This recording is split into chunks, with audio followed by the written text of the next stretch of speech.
கர்த்தர் அதிசயங்களை செய்கிறார். ஊழியங்கள் வழங்கும் ஜீவ வார்த்தை. இந்த நாளிலும் கர்த்தருடைய ஊழியக்காரன் உங்களை சந்திப்பதில் பெருமகிழ்ச்சி அடைகிறேன். நம்முடைய ஆண்டவர் ஜீவனோடு இருக்கிறார், அற்புதங்களை செய்கிறவர். இன்றைக்கு உங்களுக்கு அவர் அற்புதங்களை செய்யும்படியாய் கிரியை செய்ய போகிறார்.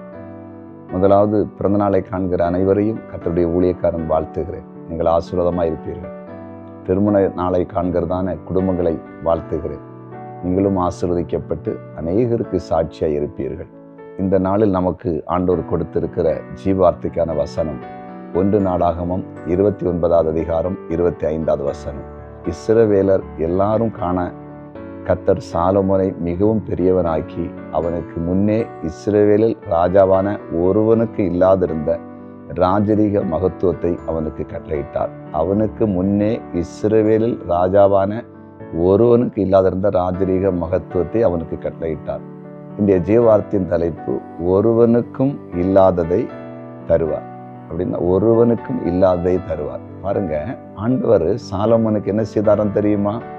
இஸ்ரவேலில் அதுக்கு முன்னால இருந்த ராஜாவுக்கு யாருக்கும் இல்லாத ஒரு மகத்துவத்தை, யாருக்கும் இல்லாத ஒரு ராஜரீக மகத்துவத்தை கொடுத்தார். ஒருவனுக்கு இல்லாததை. நம்ம ஆண்டவர் எப்படிப்பட்டவர் தெரியுமா?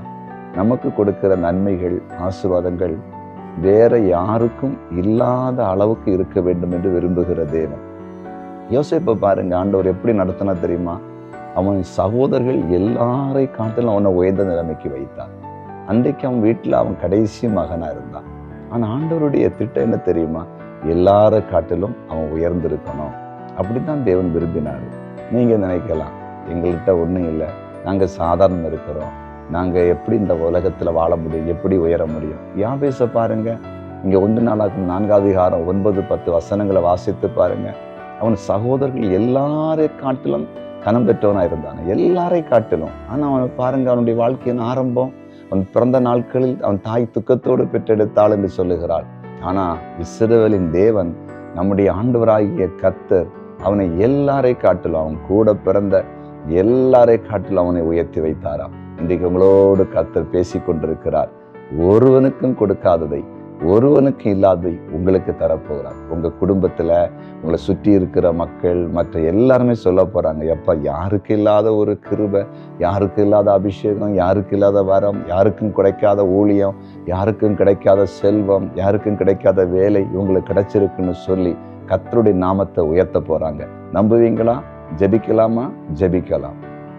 ஆமா ஆண்டவரே, சாலமோனுக்கு வேறு ஒருவனுக்கும் இல்லாத ராஜரீக மகத்துவத்தை கொடுத்த தேவன், இன்றைக்கு உம்முடைய வார்த்தையை கேட்டு அடியனோடு ஜெபிக்கிற உம்முடைய பிள்ளைகளுக்கு யாருக்கும் கொடுக்காத ராஜரீக மகத்துவத்தை, உயர்வை ஆண்டவர் கொடுக்கும்படி ஜெபிக்கிறேன். ஆண்டவரே, மால முடியாத காரியம் ஒன்றும் இல்லப்பா. இயேசப்பா, எல்லாவற்றையும் மால செய்ய முடியும். இதோ இன்றைக்கு நம்பிக்கை இழந்து நிற்கிறதான என்னுடைய பிள்ளைகளுடைய வாழ்க்கையில, என் அன்பு சகோதர சகோதரிகளுடைய வாழ்க்கையில அற்புதங்களை நீர் செய்யும்படியாகி ஜெபிக்கிறேன். மனம் இறங்குங்கப்பா, மனம் இறங்குங்க. இந்த நாளில் ஒரு அற்புதத்தை செய்து உடைய பிள்ளைகளை ஆச்சரியப்பட வைக்கும்படியாகி ஜெபிக்கிறோம்.